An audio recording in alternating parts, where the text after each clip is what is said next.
Do you want to repost any posts on Instagram? You can reshare or regram an Instagram post with just a few simple steps.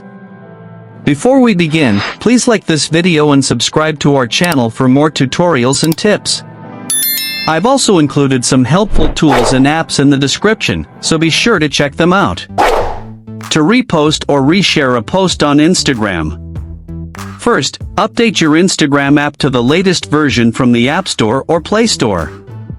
Once updated, open the Instagram app on your mobile device. Once you're on Instagram, scroll your feed and find the post you want to repost.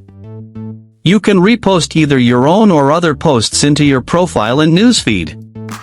Now, you will see a repost icon along with like and comment icons. Tap on it. Now, the post will be added to your Reposts tab automatically, and your friends will also be able to view it. You can also go to your profile to check that the post has been successfully reposted.